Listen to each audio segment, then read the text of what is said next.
지금 베트남 경제의 심장박동이 멈추고 있습니다. 한 국가 수출의 20%를 책임지던 거대 기업 삼성이 15년간 공들여 쌓아온 성벽을 허물고 짐을 싸기 시작했습니다. 그들이 향하는 곳은 이제 베트남이 아닌 인도입니다. 도대체 지난 수년간 베트남과 삼성 사이에는 무슨 일이 있었던 걸까요? 우리는 영원한 파트너라며 웃으며 손을 잡았던 베트남 정부가 삼성의 등에 칼을 꽂았다는 사실, 그리고 그 이면에 숨겨진 부당한 세금 폭탄과 기술 탈취 시도까지. 오늘 우리는 한국과의 오만이 어떻게 경제적 자살 행위로 이어지는지, 그리고 대한민국 기업의 위상이 세계 시장에서 어느 정도인지를 보여주는 이 잔혹한 경제전쟁의 실체를 아주 깊숙이 파헤쳐 보겠습니다. 베트남 전체 수출액의 5분의 1이 삼성 혼자서 만들어내는 돈이었습니다. 60만 개의 일자리가 삼성의 공장 라인과 그 뒤를 바치는 수천 개의 협력업체에서 쏟아져 나왔죠. 베트남의 현대화는 곧 삼성의 역사라고 해도 과언이 아니었습니다. 하노이와 호찌민의 스카이라인이 바뀌고 농사를 짓던 청년들이 최첨단 스마트폰을 조립하며 중산층으로 성장했습니다.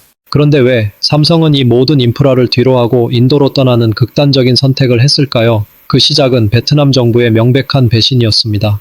사건의 발단은 글로벌 최저 한세라는 복잡한 이름의 제도였습니다. 전 세계적으로 매출이 큰 기업들에게 최소 15%의 법인세를 물리기로 한 국제적 약속이죠. 원래 삼성이 베트남에 들어갈 때 약속받았던 세율은 거의 0%에 가까웠습니다. 우리나라에 와서 공장만 지어주세요. 세금은 안 받겠습니다라고 읍소했던 게 베트남이었습니다. 그런데 국제 규정이 바뀌자 베트남 정부의 눈빛이 달라졌습니다. 마치 기다렸다는 듯이 삼성에게 엄청난 액수의 세금 고지서를 들이밀었습니다. 이건 우리가 하는 게 아니라 국제사회의 약속이다라는 핑계를 대면서 말이죠. 여기서 삼성이 분노한 포인트는 세금 그 자체가 아니었습니다. 삼성은 글로벌 기업답게 규칙을 지겠다고 했습니다. 다만 세금을 내는 만큼 다른 방식의 인센티브, 즉 보조금이나 인프라 지원으로 그 손실을 보전해달라고 요청했죠. 이건 기업 경영에서 지극히 당연한 요구입니다. 수십조 원을 투자할 때 계산했던 수익률이 정부의 변심으로 무너진다면 어떤 기업이 그 나라를 믿고 사업을 하겠습니까? 하지만 베트남 정부는 여기서 선을 넘었습니다. 보조금을 주는 조건으로 삼성의 핵심 기술을 베트남 현지 기업들에게 이전하라는 말도 안 되는 요구를 은근히 던지기 시작한 겁니다. 이게 얼마나 어처구니 없는 일인지 따져봐야 합니다. 삼성이 지난 수십 년간 수조 원의 연구 개발비를 쏟아붓고 전 세계 천재들을 모아 만든 그 초격차 기술을 단지 세금 몇 푼 아껴주는 대가로 넘기라는 겁니다. 이건 파트너가 아니라 강도의 논리죠. 베트남은 착각한 겁니다. 삼성이 베트남에 너무 깊이 뿌리를 내려서 절대 떠나지 못할 것이라고 오판한 것이죠. 너희가 여기서 나간다고? 이 거대한 공장들을 다 버리고 갈 수 있겠어? 라는 식의 오만한 배짱 영업이었습니다. 게다가 베트남 내부 분위기는 더욱 심각했습니다. 정부 주도해 묘한 반한 감정이 흐르기 시작했습니다. 한국 기업들이 베트남 노동력을 착취한다. 베트남 덕분에 삼성이 돈을 번다는 식의 여론이 온라인을 도배했습니다. 15년 전 아무것도 없던 땅에 전기를 끌어오고 길을 닦으며 베트남 사람들에게 기술을 가르쳤던 삼성의 헌신은 순식간에 잊혔습니다. 화장실 들어갈 때와 나올 때 마음이 다르다더니 베트남은 이제 배가 좀 불렀다 이거죠. 하지만 삼성은 베트남의 생각보다 훨씬 더 단호하고 치밀했습니다. 신뢰가 깨진 곳에 미래는 없다는 원칙 아래 조용히 플랜 B를 가동했습니다. 바로 인도입니다. 인도의 모디 총리는 이 기회를 절대 놓치지 않았습니다. 베트남이 삼성에게 세금 폭탄을 던질 때 인도는 레드카펫을 깔았습니다. 삼성, 당신들이 인도에서 물건을 만드는 만큼 우리가 직접 현금으로 보상해주겠다는 파격적인 PLI 제도를 들고 나왔습니다. 법적 신뢰? 인도는 국가의 명운을 걸고 약속했습니다. 인도는 베트남처럼 약속을 뒤집지 않는다고 말이죠. 결국 삼성은 결단을 내렸습니다. 베트남에 예정되어 있던 30조 원 규모의 신규 투자를 전격 취소하고 그 물량을 인도로 돌려버렸습니다. 인도의 노이다 공장은 이제 세계 최대의 스마트폰 생산 기지가 되었습니다. 삼성이 움직이자 LG와 현대차 등 다른 한국 대기업들도 베트남에서의 비중을 줄이고 인도로 눈을 돌리기 시작했습니다. K기업들의 대탈출이 시작된 겁니다. 자, 이제 베트남의 상황은 어떻게 됐을까요? 한마디로 처참합니다. 삼성의 수출 물량이 빠지자마자 베트남의 무역 수지는 곤두박질 쳤습니다. 삼성 공장 주변의 상권은 초토화됐고 일자리를 잃은 노동자들이 거리로 쏟아져 나왔습니다. 베트남 정부는 뒤늦게 사태의 심각성을 깨닫고 삼성 경영진에게 제발 다시 생각해달라, 원하는 조건을 다 들어주겠다며 읍소하고 있습니다. 하지만 이미 기차는 떠났습니다. 비즈니스에서 한번 무너진 신뢰는 수십조 원을 들여도 복구할 수 없는 법이니까요. 여기서 우리가 주목해야 할 점은 삼성이라는 기업이 가진 압도적인 위상입니다. 전 세계에서 삼성을 모셔가기 위해 줄을 서지 않는 나라가 없습니다. 인도는 물론이고 미국, 유럽의 강대국들도 삼성의 공장 하나를 유치하기 위해 대통령이 직접 나서서 로비를 합니다. 왜일까요? 삼성의 공장이 들어선다는 것은 단순히 건물이 지어지는 게 아니라 그 지역의 경제 생태계 자체가 바뀌는 축복이기 때문입니다. 베트남은 그 축복을 스스로 발로 걷어찬 셈입니다. 베트남의 오만은 결국 중진국 함정이라는 무서운 결과를 초래하고 있습니다. 기술력은 없으면서 인건비만 오르고 정부의 규제는 갈수록 심해지니 글로벌 기업들이 더 이상 베트남에 머물 이유가 사라진 것이죠. 특히 이번 삼성 사태를 지켜본 전 세계 투자자들은 베트남을 신뢰할 수 없는 국가 리스트에 올리기 시작했습니다. 삼성 같은 거물도 뒤통수를 맞는데 우리 같은 작은 기업은 오죽하겠냐는 공포가 확산된 겁니다. 반면 인도는 삼성과의 파트너십을 통해 명실상부한 포스트 차이나로 급부상하고 있습니다. 삼성은 인도에 공장만 짓는 게 아니라 대규모 연구소까지 세워 현지 인재들을 키우고 있습니다.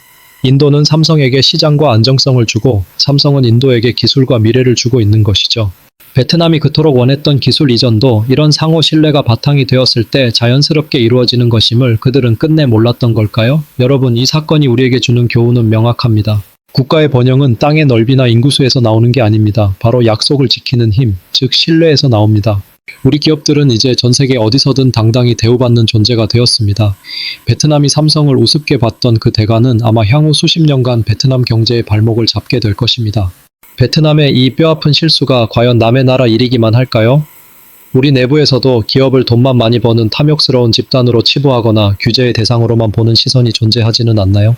삼성이나 현대차 같은 기업들이 해외로 나가는 것을 걱정하기 전에 그들이 왜 밖으로 눈을 돌리는지, 우리가 그들에게 충분한 신뢰와 환경을 제공하고 있는지 자문해 봐야 합니다. 베트남은 지금 피눈물을 흘리고 있습니다. 삼성이라는 거대한 성장 엔진이 꺼져가는 공업 단지를 바라보며 지도자들은 자신들의 선택을 후회하고 있겠죠. 하지만 경제는 냉정합니다. 감정보다 수치가 우선이고 말보다 행동이 앞섭니다. 삼성이 인도로 발길을 옮긴 것은 단순한 이동이 아니라 전 세계에 던지는 강력한 메시지입니다.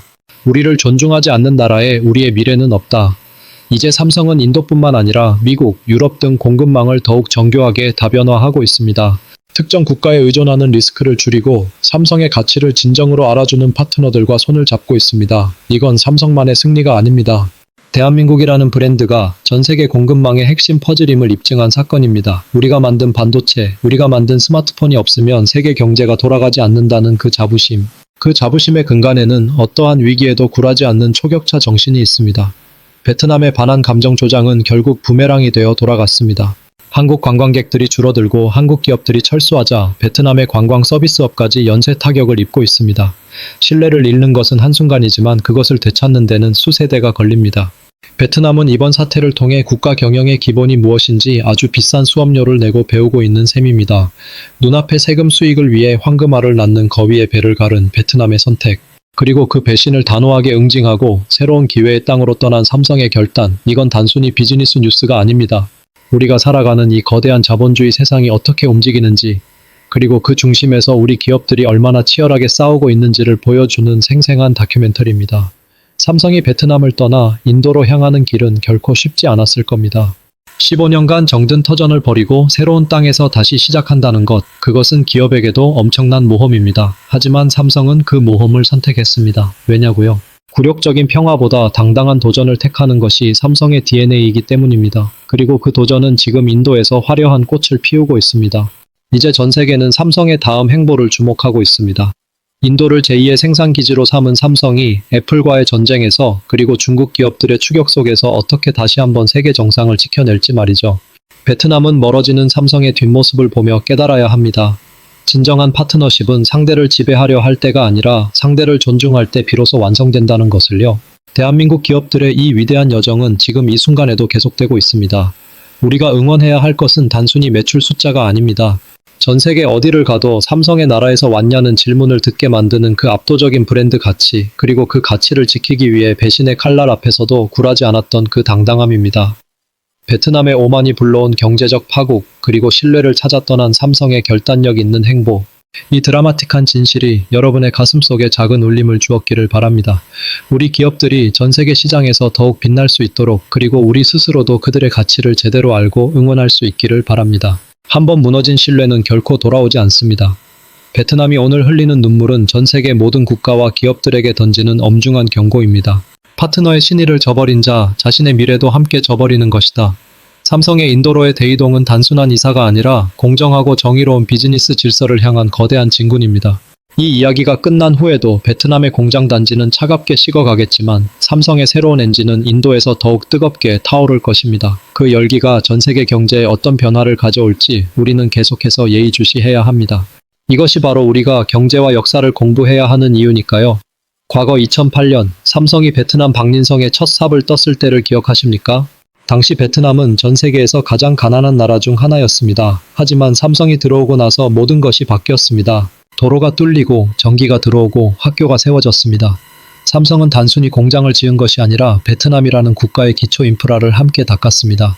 베트남 공무원들은 한국으로 연수를 와서 삼성의 경영 방식을 배웠고 삼성은 그들에게 아낌없이 노하우를 전수했습니다. 그런데 15년이 지난 지금 베트남은 그 모든 은혜를 잊고 기술을 내놓으라며 협박을 하고 있습니다. 베트남 정부 내부에서는 이런 목소리가 나왔다고 합니다. 이제 우리도 충분히 배웠다. 삼성 없이도 우리끼리 스마트폰을 만들 수 있다. 빈패스트 같은 자국 기업을 키우기 위해선 삼성의 핵심 기술이 필요하다. 정말 오만한 생각이죠. 첨단 기술은 단순히 공장 몇 년 운영해본다고 얻어지는 게 아닙니다. 수만 개의 특허와 수십 년의 시행착오가 쌓여야 가능한 영역입니다. 삼성이 베트남을 떠나기로 한 결정적인 이유도 바로 이 기술 탈취에 대한 위협 때문이었습니다. 삼성의 기술은 대한민국의 국보나 다름없습니다. 반도체 설계도, 디스플레이 공정 기술, 스마트폰의 핵심 알고리즘. 이 모든 것들이 베트남 현지 기업으로 흘러 들어간다면 삼성은 존재 이유를 잃게 됩니다. 베트남 정부는 세금 감면이라는 미끼를 던지며 이 기술들을 요구했지만 삼성은 단칼에 거절했습니다. 기업의 영혼을 팔아서 연명하느니 차라리 거대한 손해를 감수하고라도 판을 새로 짜겠다는 것이 이재용 회장과 삼성 경영진의 판단이었습니다. 인도로 향하는 삼성의 발걸음은 매우 빠릅니다. 이미 인도는 스마트폰 생산량에서 베트남을 추월하기 시작했습니다. 인도의 노동력은 베트남보다 훨씬 풍부하고 무엇보다 영어가 통하는 우수한 IT 인재들이 넘쳐납니다. 삼성은 인도 공장에 자율주행 로봇과 AI 시스템을 도입하여 베트남보다 훨씬 높은 생산성을 기록하고 있습니다. 베트남이 저렴한 인건비와 세금 혜택으로 삼성을 붙잡아 두려 했다면 인도는 기술 협력과 거대 시장이라는 더 큰 그림으로 삼성을 유혹했습니다. 현재 베트남 박린성과 타이응 구엔성의 삼성 공장 주변은 유령 도시처럼 변해가고 있습니다. 밤마다 불야성을 이루던 식당가는 문을 닫았고 한국인 기술자들이 머물던 숙소는 텅 비었습니다. 베트남 정부는 다급하게 한국 대사를 부르고 삼성 경영진을 초청해 대화를 시도하고 있지만 삼성의 반응은 냉담합니다. 이미 수조 원의 설비가 인도로 옮겨졌고 신규 채용도 인도에서 이루어지고 있습니다. 베트남이 뒤늦게 세금을 깎아주겠다고 해도 한번 배신당한 삼성의 마음을 돌리기엔 역부족입니다. 이 사건은 전 세계 공급망 지도에서 베트남의 위상을 완전히 추락시켰습니다. 애플의 협력사인 폭스콘이나 럭스쉐어 같은 대만, 중국 기업들도 삼성의 눈치를 보며 베트남 투자 계획을 재검토하고 있습니다. 삼성 같은 거대 기업도 보호받지 못하는 나라에서 우리 같은 하청업체들이 살아남을 수 있겠냐는 의구심이 들기 때문입니다. 베트남은 이제 동남아시아의 생산 거점이라는 지위를 태국이나 인도네시아, 인도에 넘겨줄 위기에 처했습니다. 우리 기업들이 세계 무대에서 겪는 고난은 상상을 초월합니다. 국가 간의 이기주의, 자국 우선주의 속에서 살아남기 위해 매일매일 전쟁을 치르고 있습니다. 이번 베트남 사태는 그 전쟁의 단면일 뿐입니다. 우리가 삼성이라는 이름을 자랑스러워해야 하는 이유는 단순히 그들이 돈을 많이 벌기 때문이 아닙니다. 어떤 외압과 협박 속에서도 대한민국의 기술과 자존심을 지켜내고 있기 때문입니다. 베트남 정부는 지금이라도 자신들의 실수를 인정하고 사죄해야 합니다. 하지만 그들의 민족주의적인 성향상 쉽게 굽히지 않을 것입니다. 결국 시간은 삼성의 편입니다. 대체 불가능한 기술을 가진 쪽이 갑이고 공장 부지만 제공하는 쪽이 을이라는 비즈니스의 철칙을 베트남은 이제서야 뼈저리게 느끼고 있을 것입니다. 우리는 이번 사태를 통해 많은 것을 배워야 합니다. 국가가 기업을 어떻게 대우해야 하는지, 그리고 기업은 위기의 순간에 어떤 선택을 해야 하는지 말입니다. 삼성이 보여준 단호한 결단력은 전 세계 글로벌 기업들에게 교본이 될 것입니다. 부당한 요구에는 굴복하지 않는다, 신뢰가 없는 곳에는 투자하지 않는다는 이 원칙이 삼성의 글로벌 경쟁력을 지탱하는 힘입니다. 인도에서의 새로운 출발은 삼성에게 또 다른 도전이자 기회가 될 것입니다.